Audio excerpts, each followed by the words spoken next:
이번엔 오늘의 전국 핵심 키워드로 짚어보겠습니다. 오늘은 신재호 전 새누리당 의원 그리고 김상일 정치평론가 두 분을 모셨습니다. 어서 오세요. 안녕하세요. 네, 먼저 첫 번째 키워드 영상으로 보겠습니다. 김기현 전 대표 사퇴 이튿날 윤재옥 대표 권한대행 등 남은 지도부는 잇따라 회의를 열고 수습책 마련에 주력했습니다. 전당대회를 열어 새 대표를 뽑을 수도 있지만 결론은 비상대책위였습니다. 국민 눈높이에 맞고 국민의 공감을 얻을 수 있는 분, 선거를 앞두고 총선 승리라는 지상과제를 우리가 달성하는데 능력과 또 실력을 갖춘 분, 그런 기준으로 물색을 해보겠습니다. 그리고 가급적 빠른 시간 안에 비대위원장님을 선임할 수 있도록 최선의 노력을 다하겠습니다.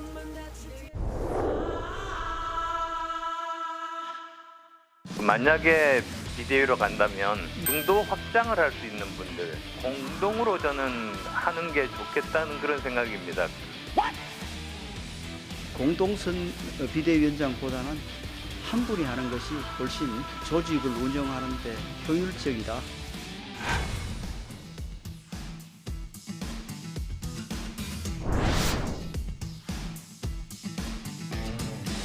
저는 한 장관은 아니라고 생각합니다. 비대위원장은 가오마담 자리가 아니라고 생각합니다. 예.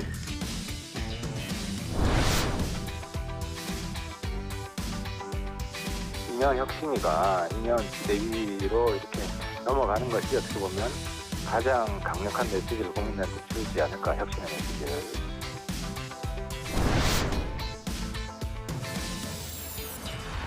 김한길 의원분이 올라오는데요. 저는 그냥 헛웃음이 나오는 게 민주당 대표를 지내시고 이 사태에 있어가지고 김한길 대표의 영향이 있었냐를 놓고 갑론을박 중인데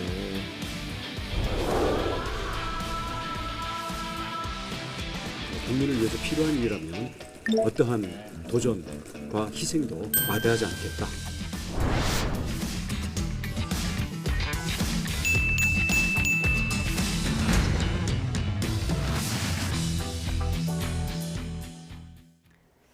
네, 지금 이 시각 국민의힘 의원들이 모여서 누구를 새 간판으로 할지 논의하고 있습니다. 신재호 의원님, 네.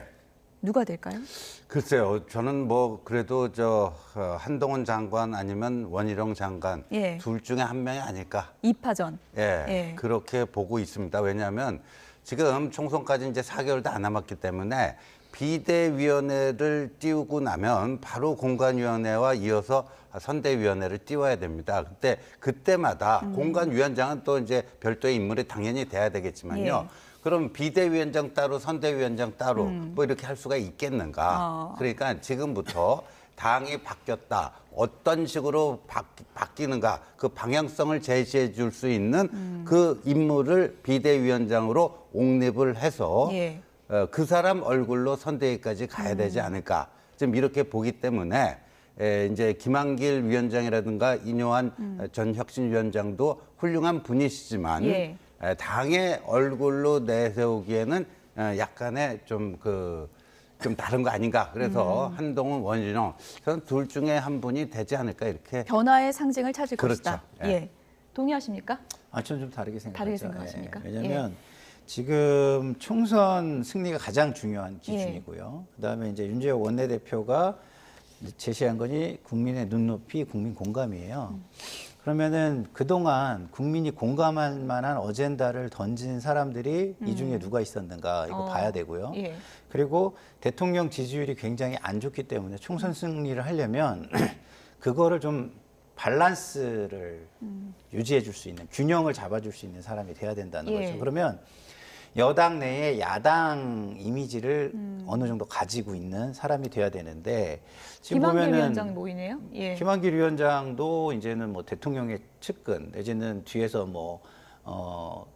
암중 역할을 하는 분으로 굉장히 이미지가 쌓여가고 있고, 그다음에 한동훈 장관 같은 경우나 원희룡 장관 같은 경우는 현실적으로도 후임 장관이 인선되기 전에 나온다는 거는 굉장히 비판의 여지가 너무 강하기도 하고요, 물리적으로도. 그리고 한동훈 장관 같은 경우는 국무위원으로서 있으면서 한쪽 당의 정치인 같은 언행을 너무 많이 했어요. 그래서 중도 확장성을 스스로 많이 제가 볼 때는 깎아먹은 부분도 있고, 그리고 본인은 정치로 입문을 한다면 보다 큰 꿈을 꿀 수 있는 여건이 있다라고 생각할 텐데, 예. 그러려면 지금은 황태자로 오는 것보다는 서사를 쌓아갈 수 있는 자리로 가서 열심히 전투에 임해서 어떤 공을 세우고 이런 서사를 쌓아가는 게 훨씬 본인에게도 부담스럽지 않을 것이다, 이런 생각이 듭니다. 그러면 하나 남은 건 이제 인요한 위원장인데요. 인요한 위원장 같은 경우는 이제 그 대통령에 대해서 뭐 나라님 뭐 이런 식으로 해서 말실수를 좀 많이 하긴 했어요. 예. 그렇지만 반면에 국민의 기대에 맞는 이야기도 굉장히 많이 했거든요. 그래서 뭐 대통령 가까운 사람들 희생해라. 예. 대통령에서 주변에 측근들이 내려온다 하더라도 그냥 무임승차는 안 되고 다 경선을 하든지 뭐 희생할 수 있는 방법을 찾아와라. 뭐 이런 식으로 한 거잖아요. 예. 그거를 유지할 수 있고, 그다음에 당의 시스템이 그 기존의 말실수들을 좀 제어할 수 있다면 그래도 가장 균형을 맞출 수 있는 거는 인요한 위원장이 아닐까. 저는 하태경 의원의 말에 조금 동의하는 편이고요. 김한길 총선만 위원장보다 생각한다면 가능성이 좀 높다고 보십니까? 총선의 승리만을 고민을 예. 하는 분위기라면 저는 그렇다고 봐요. 왜냐하면 예. 나머지 분들은 너무 대통령 직할로 보이는 느낌이 강하다는 예. 측면에서 총선에 그렇게 도움이 안 될 겁니다. 대통령의 지지율이 높았다면 그게 가장 좋은 카드겠죠. 예. 두 분이 둘 다 2파전은 얘기하셨는데 인물은 아예 달라가지고 전혀 다른 시각이신데, 한동훈 장관 얘기부터 해보면 지금 아직 개각 발표도 안 났는데 시점상으로도 좀 힘든 게 아니냐, 이런 시각도 있습니다. 그런데 그 19대 총선을 앞두고 박근혜 비대위가 출범한 게 2011년 12월 27일이었습니다. 예. 그러니까 오늘이 이제 12월 10 며칠인가요? 5일입니다. 15일입니까? 그래서 한동훈 장관의 경우에는 이제 후임 장관이 지명돼야 될 것이고, 뭐 인사청문회를 거쳐서 취임하게 되면 퇴임하는 이런 수순을 밟아야 되는데, 뭐 좀 원희룡 장관도 비슷하고요. 원희룡 장관 그 후임자의 경우에는 지금 20날 인사청문회가 잡혔습니다. 야당이 별로 뭐 협조해 줄 것 같지는 않고, 뭐 그런데 그래서 이 두 장관의 경우에는 필요하다면 차관 대행 체제로 해놓고 그리고 조기 사퇴하는 뭐 이런 방법도 있을 수 있다, 이렇게 봅니다. 예. 지금 일각에서는 계속 얘기하는 게 한동훈 장관 같은 경우에는 이제 법무부 장관에서 직행하는 그런 문제도 있지만 중도 확장성이 떨어진다, 이런 또 비판도 있거든요. 글쎄요, 그거를 이제 그 걱정해 주는 분들이 주로 네. 민주당 패널 분들이 그런 걱정을 해 주셔갖고 언제부터 저분들이 이렇게 국민의힘을 걱정을 해 주셨나 하는 생각이 좀 드는데, 그거는 이제 하기 나름이라고 봐요. 그러니까 한동훈이라고 하는 인물이 정치권에 대비해서 어떠한 행동, 어떠한 방향, 그리고 그 한동훈의 일거수일투족에 대한 일반 국민의 어떤 그 평가, 이게 어떻게 될지는요, 저는 그건 미지수라고 봅니다. 단순히 뭐 민주당 법사위원회에서 민주당 의원들하고 맞섰던 거는 사실인데, 예. 그거는 작용이 있으니까 반작용, 뭐 그런 측면에서 이루어진 것이고요. 그럼 법무부 장관으로서 민주당이 어떻게 보면 저질 부당한 공세에 맞서서 자신을 방어하는 그런 점에서 약간의 이제 강성 이미지가 있을 수 있는데, 정치인으로 대비해서 어떤 행보를 할지는 저는 아직까지 그 뭐라고 단정 지을 수가 없다, 이렇게 봅니다. 김남국 의원 같은 경우는 한동훈 장관이 하면 우린 땡큐다, 그러면은 정권 견제론이 더 힘을 받는다, 이렇게 또 분석을 하더라고요. 일단 김남국 의원을 좀 이렇게 언론에서 거명 안 해주셨으면 좋겠어요. 민주당에 그 피해 주시는 어떤 그런 거기 때문에 좀 그렇게 안 해주셨으면 좋겠다. 김남국 의원 말고도 여러 비슷한 의견이 있어가지고 어쨌든 부탁을 좀 드리고 싶고요. 그 부분에 대해서. 어쨌든 한동훈 장관이 오면 땡큐다, 이것까지는 아니에요. 제가 볼 때는. 왜냐하면 한동훈 장관의 나름의 장점이 있어요. 일단은 보수층 결집이 굉장히 많이 될 것이고요. 그리고 중도 확장성을 많이 잃은 건 사실이지만 지금의 국민의힘 다른 사람들보다는 일정 부분은 중도 확장성이 저는 또 있다고 봐요. 그게 아주 총선 승리에 막 거대한 영향을 줄 정도로 센세이셔널하지 않다라는 측면에서 제가 뭐 말씀을 드린 거고요. 그 민주당 패널로서 제가 걱정을 하는 거는 국민의힘을 걱정하는 게 아니라 국민의힘이 잘 돼야 민주당도 잘 될 수 있기 때문에 저는 민주당을 걱정해서 좀 잘 되기를 바라는 부분이 있어서 말씀을 드리는 거고요. 어쨌든 한동훈 장관이 나왔을 때의 장단점이 있어요. 저쪽이 결집하면 또 이쪽도 결집하잖아요. 예. 그럼 결국은 중도 싸움인데 그런 측면에서는 굉장히 좀 약간은 아직까지는 불확실성이 좀 있는 카드다. 전 개인적으로는 그렇게 보입니다. 네, 그래서 이런저런 이유로 지금 언론에서는 가장 비대위원장 확률이 높은 사람이 이분이 아니냐 이런 전망이 나오고 있습니다. 들어보시죠. 차기 비대위원장 어떤 분이 오셔서 어떻게 관리를 해야 된다 어떻게 생각하십니까?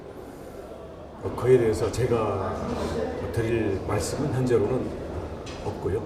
반성 위에 국민들의 기대를 다시 살릴 수 있는 변화를 깊고 넓고 빠르게 해낼 수 있어야 된다고 생각합니다. 차기 비대위원장으로 유력하게 거론이 되고 계시잖아요. 좀 맡아서 하실 의향도 있으신 건가요? 어떠세요? 현재 제가 드릴 수 있는 말씀은 없고요. 변화가 절박한 만큼 그에 따른 모든 변화가 이루어져야 된다고 생각합니다. 그러니까 근본적인 문제가 수직적인 당정 관계에 있는 게 아니냐라고 주장하시는 분들이 많으신데 그거에 대해서는 좀 어떻게 생각하십니까? 더 들어간 문제들은 말씀드릴 기회가 따로 있을 것으로 생각합니다. 네, 뭐 아직은 장관 신분이기 때문에 말을 아끼는 모습인데요. 어쨌든 지명이 된다면 원희룡 장관 준비되어 있는 인물이라고 생각하십니까? 그렇죠. 저 삼선 의원을 지냈고요. 제주도지사도 2번을 했고요. 또 이제 그 장관도 했고 또 윤석열 대통령 후보 시절에 그것도 중요한 역할을 했기 때문에 다양한 정치 경험이 있고 그래서 역할을 저는 원희룡 장관이 맡아도 훌륭히 해낼 수 있다라고 봅니다. 그런데 이제 그 한동훈 장관의 경우에는 정치가 무경험 아니에요. 예. 근데 정치란 거는 저도 이렇게 해보니까요. 예. 어떤 그 천재성이 발휘될 수 있는 선험적 영역은 아닌 것 같아요. 그러니까 이 경험의 중요성이 다른 어떤 분야보다도 예. 발명 이런 거는요. 이 천재성이 발휘될 수 있는 분야지만 예. 정치는 그렇지가 않은 것 같아요. 그래서 그런 점에서 한동훈 장관의 정치력이라는 게 지금 솔직히 말씀드려서 퀘스천 마크 아닙니까? 그런데 이 한동훈 카드를 어떻게 쓰는가에 따라서 리스크도 크지만 경우에 따라서 이게 성공하게 되면은 굉장히 큰 성과가 돌아올 수도 있는 하이 리스크, 하이 리턴 뭐 이런 카드가 될 수도 있기 때문에 그러니까 앞으로 이게 이제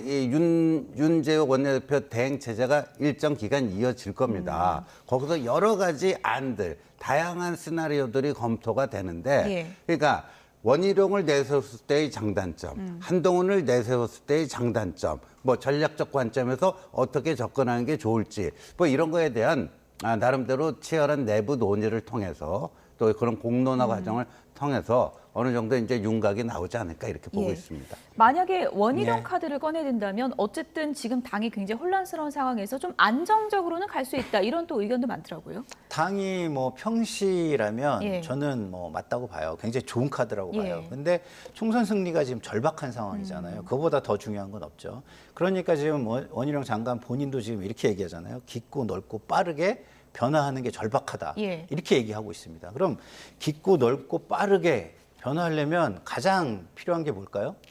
국민의 기대와 지지입니다. 근데 지금까지 국민의힘 인사들 중에서 국민이 그나마 기대해주고 그 기대의 어떤 그 뭐랄까 결과를 기다리고 방향성이 제대로 제시됐다고 지지받고 한 사람은 제가 볼 때는 실수는 있었지만 인요한 위원장뿐이 없어요. 지금까지. 근데 그 외에 그만한 인사 내지는 더 참신한 인사가 나온다면 모르겠지만 저는 지금 원희룡 장관은 그런 부분에서는 직할 이미지가 너무 강하고 예. 그다음에 오히려 한동훈 장관보다는 참신성도 떨어지고 그리고 국민의 어떤 지지를 받는 메시지가 아직은 없다라는 측면에서 조금은 그 퀘션 마크가 있습니다. 예.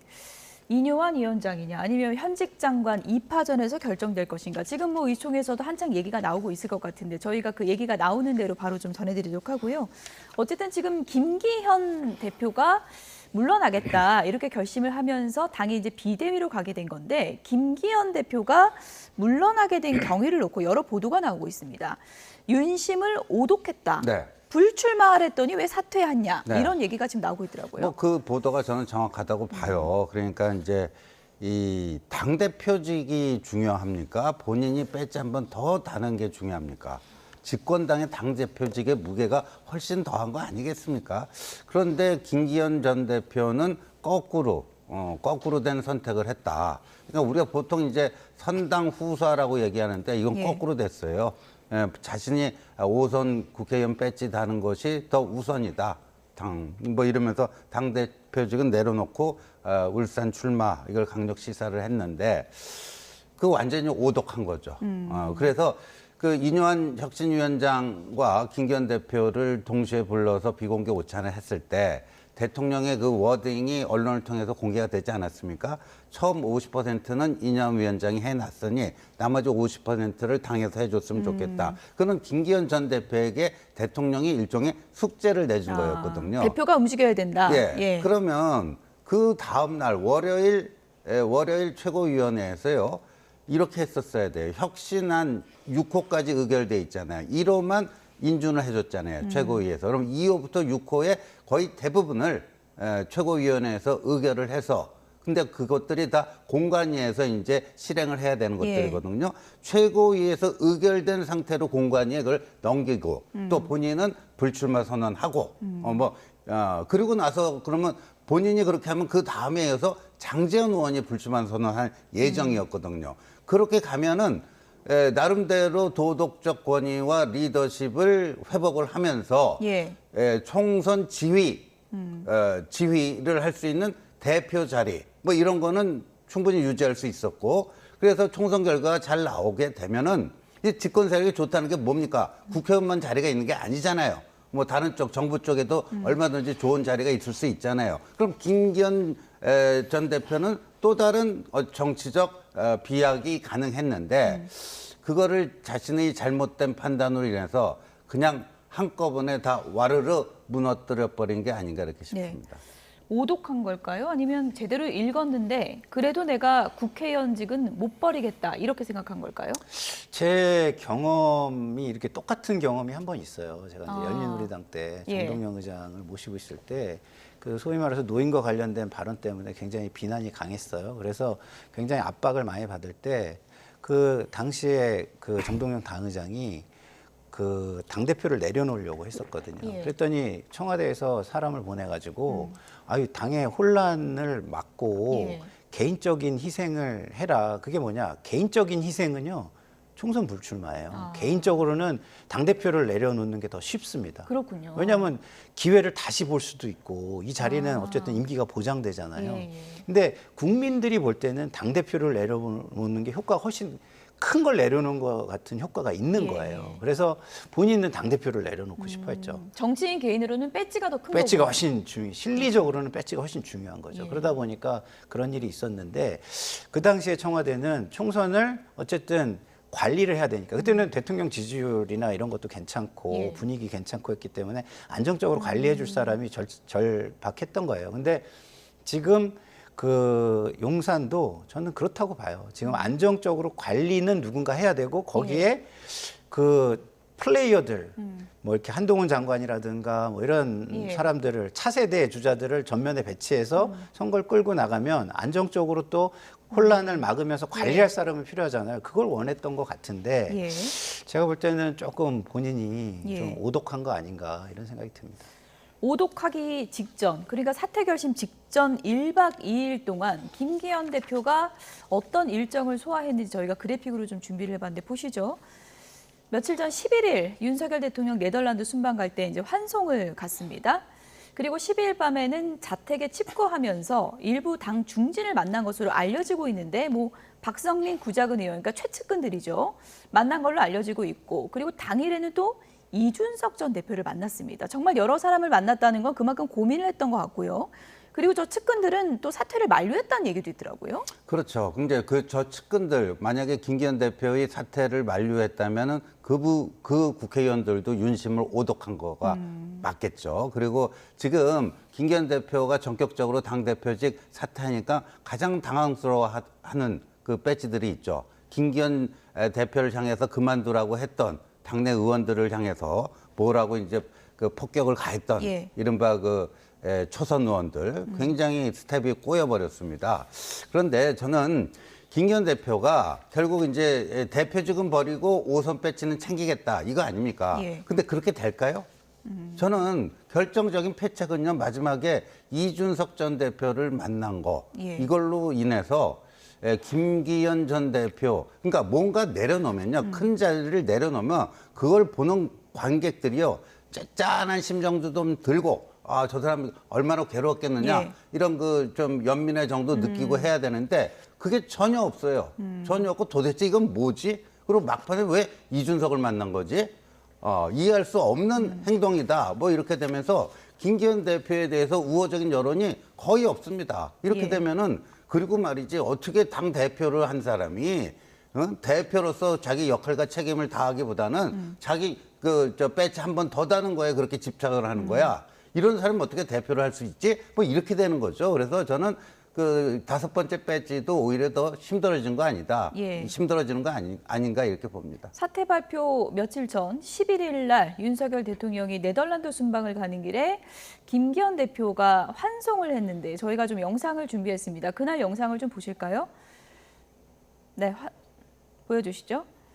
네덜란드 순방길에 오른 윤석열 대통령을 지난 11일에 김기현 국민의힘 대표가 이제 환송을 나갔고요.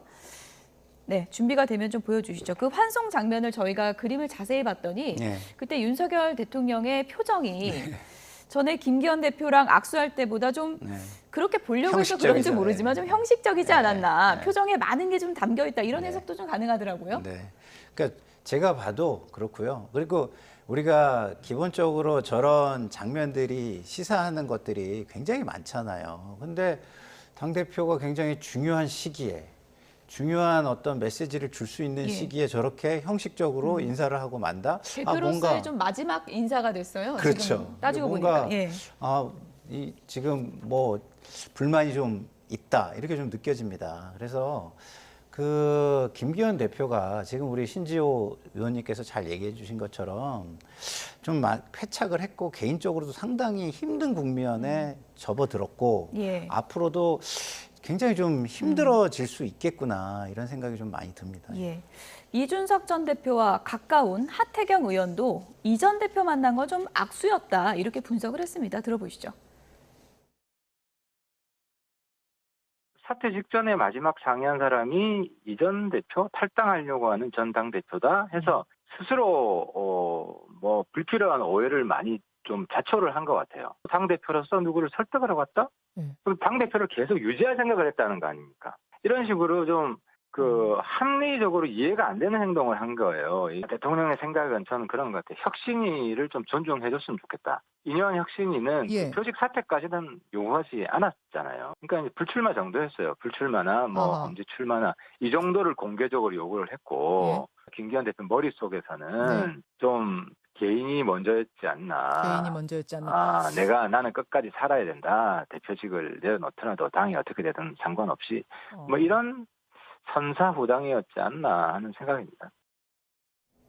네, 선사후당이었다 이런 분석인데 이준석 전 대표가 이런 의견을 밝혔어요. 의원들이 김기현 대표 물러나는데 감사 인사도 안 한다 하면서 굉장히 신랄하게 비판을 했거든요. 이렇게 김기현 전 대표를 계속 감싸고 도는 건 뭐라고 보세요? 그러니까 이준석 전 대표의 언행을 우리가 판단하고 평가할 때는요. 딱 한 가지 기준으로 보면 됩니다. 뭡니까? 뭐 이렇게 대통령과 이 핵심 집권 세력에 대한 그 복수심, 반감 뭐 이런 건데 거기에 따라서 어떤 특정인에 대해서 좋게 얘기할 때도 있고 나쁘게 얘기할 때도 있어요. 근데 이준석 전 대표가 그럼 김기현 전 대표를 어떻게 대했는가? 강서구청 보궐선거 패배한 이후에 무슨 이제 다시 2기 체제 이렇게 하니까 저거 2주일도 못 갈 것이다 하고 악담을 퍼부었거든요. 그런데 이제 지금 보니까 김기현 전 대표가 대통령하고 사이가 조금 삐그덕거리는 것 같고 뭐 하니까 이 대통령 공격하는데 좋은 소재가 되는 거죠. 김기현 대표라고 하는 인물이. 그리고 그 먼저 만난 것 같고 또 뭐라고 그럴까. 자기가 언론 플레이도 할 수 있는 그런 엄청난 소재를 김기현 전 대표가 이준석 전 대표에게 아주 큰 선물을 준 거예요. 그렇군요. 큰 선물을 준 거기 때문에 그래서 김기현 전 대표의 정무적 감각은 이거는 이해 불가 영역이다. 이렇게 보여요. 저는 지도부 같이 했으니까 의리가 있는 건가 이런 생각했는데 그거는 아니다라고. 그거하고는 저는 뭐 정치인들이 그런 의리 가지고 판단하지는 않을 것 같습니다. 알겠습니다.